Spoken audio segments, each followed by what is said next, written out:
Seja muito bem-vindo ao Agroforte Brasil Forte Senar Educação, um programa do Serviço Nacional de Aprendizagem Rural. Aqui vamos apresentar aulas e dicas práticas para você, trabalhador do campo. Hoje continuamos o curso sobre plantas ornamentais, propagação e produção de mudas. E chegou a hora de conhecermos outras formas de propagação natural. Confira!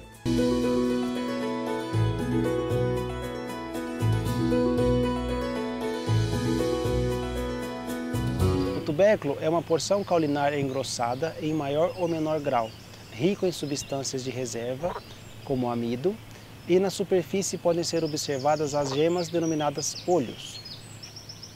Pode ser plantado inteiro ou em segmentos contendo ao menos uma gema. São propagados por tubérculos os gladiolos, a gloxínia e o ciclame.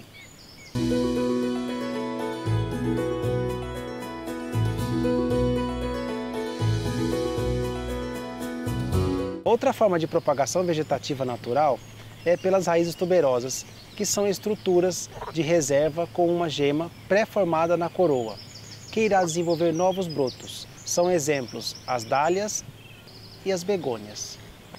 Atenção, no caso das dálias, para a propagação, a raiz é dividida em pequenos pedaços de coroa com uma gema. Já nas begônias, a raiz pivotante desenvolve-se na forma de raiz tuberosa, com gemas na porção central, que pode ser utilizada para a propagação.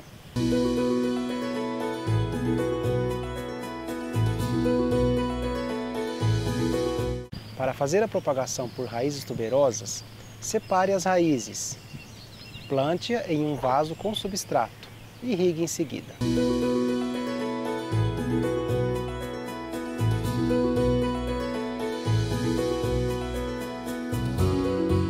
Os estolões são caules aéreos ou subterrâneos finos que se desenvolvem a partir da axila das folhas, crescem horizontalmente e formam uma planta em cada nó.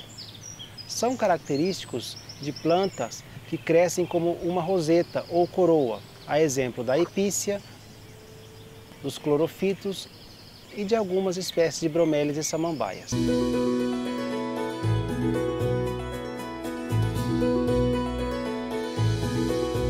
O outro meio de propagação assexuada natural ocorre através da formação dos estolhos em algumas espécies de plantas. Aqui no caso é uma epícia, uma planta utilizada como forração, e naturalmente ocorre a formação de um caule e na extremidade desse caule uma nova mudinha.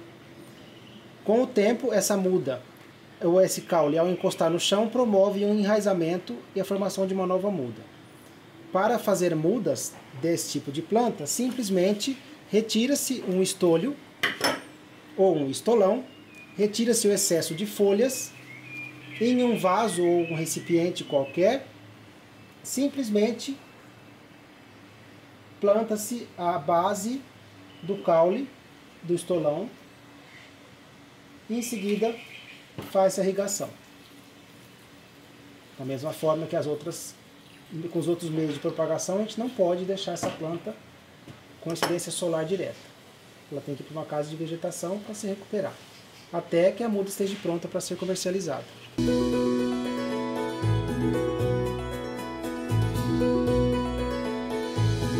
Os filhotes são uma outra estrutura de propagação vegetativa. Nesse caso, eles são formados sobre a planta matriz, nas inflorescências, sobre o caule ou nas bordas das folhas. São exemplos de plantas que produzem filhotes as agaves, o calanchoe e as alpíneas.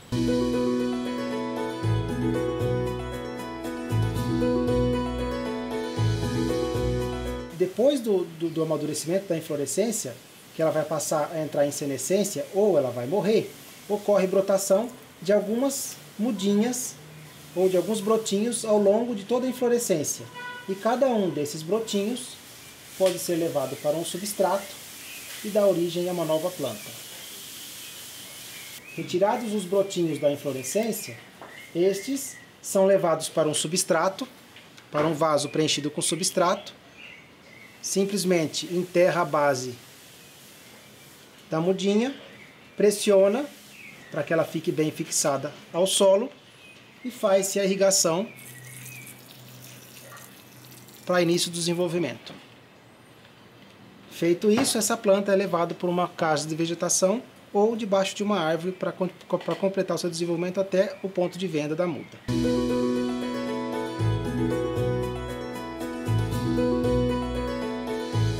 A última forma de propagação vegetativa natural, temos os rebentos que se desenvolvem na base do caule e quando formam raízes podem ser divididos e utilizados para a propagação.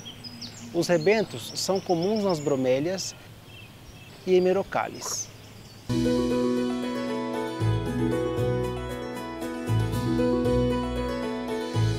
O próximo método de propagação assexuado natural ocorre, em geral, na família bromeliácea, né? Na família das bromélias. E ele ocorre sempre depois que a bromélia mãe entra em florescimento, ela passa a entrar em senescência, ou seja, a bromélia mãe vai morrer. Só que para garantir futuras gerações, algumas das gemas axilares das folhas se desenvolvem, dando origem aos rebentos. Para fazer a multiplicação por rebentos, simplesmente pega-se a bromélia que já floresceu, que está com rebentos bem formados, e com a mão ou com uma tesoura se destaca os rebentos dessa maneira. Em geral, cada bromélia produz vários rebentos e eles podem estar em diferentes estágios de desenvolvimento. É interessante que se pegue rebentos já desenvolvidos para fazer novas mudas. Depois de destacar os rebentos da planta mãe, preencha um vaso com substrato, ideal para esse tipo de cultivo, e simplesmente enterra a base do rebento no substrato e faz a irrigação. Costuma se perguntar muito quanto tempo demora a planta de quando você faz a mudinha até ela voltar a florescer. Depende da espécie. Essa bromélia, por exemplo, ela vai levar em média 3 anos para dar flor de novo. Efetuado isso, feito o plantio, essa muda vai para a casa de vegetação para completar o seu ciclo. Atenção! Algumas espécies que produzem rebentos também possuem rizomas. Vamos a um rápido intervalo e na volta você conhece as formas de propagação vegetativa artificial. É um instante só.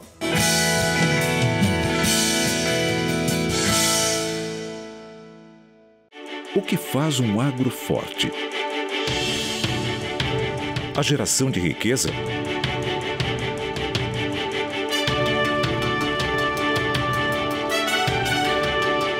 A balança comercial positiva?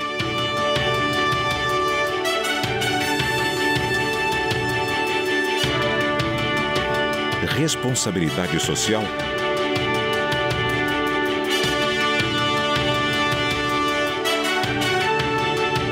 A geração de empregos?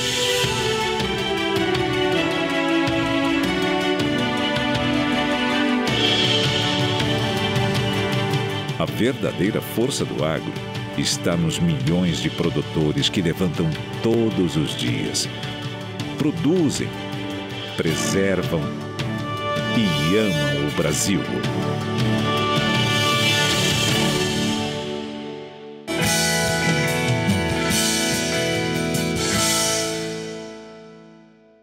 Estamos de volta com Agroforte Brasil Forte e Senar Educação. Hoje o nosso assunto é plantas ornamentais, propagação e produção de mudas. No bloco anterior conhecemos as formas de propagação vegetativa natural. Agora vamos saber quais são os métodos artificiais. Acompanhe!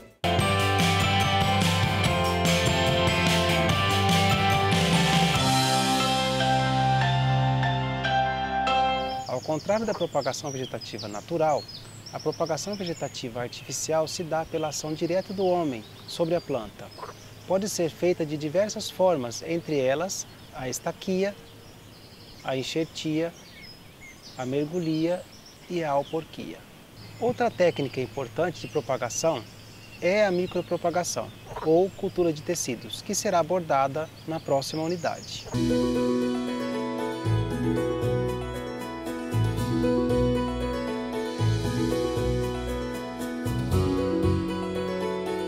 Agora vamos conhecer a propagação vegetativa artificial por estaquia. A estaquia é um dos processos mais utilizados na propagação de plantas, especialmente para arbustos e algumas árvores. As estacas são retiradas preferencialmente após a fase de florescimento da planta ou durante o período de repouso vegetativo. Os tipos de estacas variam de acordo com o órgão de origem. caule, folha ou raiz. Quanto à posição da planta, podendo ser basal, intermediária ou apical. E quanto à consistência do tecido, podendo ser lenhosa, semilenhosa ou herbácea. Vamos conhecer agora cada estaca de caule.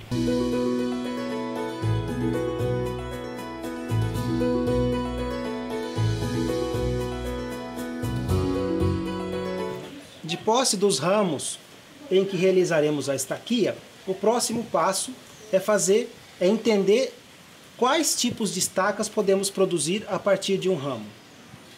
Então nós temos aqui um ramo cuja base está mais lignificada, ou seja, os tecidos são mais rígidos. A parte intermediária, os tecidos são mais flexíveis, e a parte apical, os tecidos são muito tenros. Nessa estaca, ou nesse ramo, a gente consegue separar 3 tipos de estacas. As estacas basais ou lenhosas, as estacas intermediárias ou semilenhosas e as estacas apicais ou herbáceas, ok? Então a gente vem com a estaca e conta 1, 2, 3, 4 e faz-se um corte em bisel. O corte em bisel nada mais é do que um corte inclinado, tanto na base quanto no ápice da estaca. Aqui está uma estaca pronta para o plantio. Nesse caso, uma estaca lenhosa. Conforme nós vamos tirando as estacas do mesmo ramo, a gente observa que o ramo vai ficando cada vez mais flexível ou semilenhoso. Vamos fazendo a eliminação das folhas. Conta mais 4 a 6 nós e retira uma nova estaca. Tomem muito cuidado nesse momento, porque a estaca estava nessa posição presa ao ramo. E é nessa posição que eu tenho que levá-la ao substrato. Eu não posso de maneira nenhuma colocar a estaca de maneira invertida, ou seja, de ponta cabeça, porque ela não vai pegar. Continuando a limpeza do ramo e produção das estacas,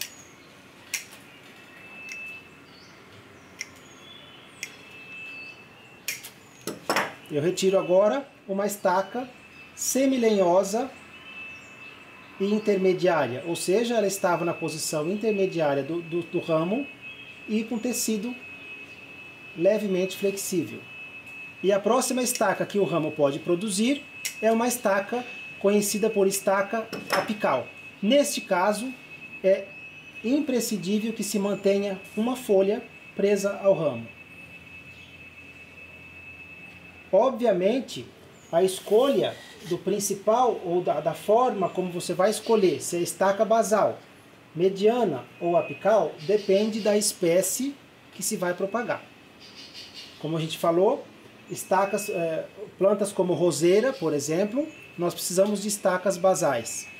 Plantas como azaleia, precisamos de estacas apicais. E plantas como hortênsia, precisamos de estacas intermediárias. Cada espécie tem um tipo de estaca ideal para seu desenvolvimento. Hoje você aprendeu um pouco mais sobre produção de mudas de plantas ornamentais. No próximo programa vamos conhecer as outras formas de propagação vegetativa artificial. Não deixe de conferir.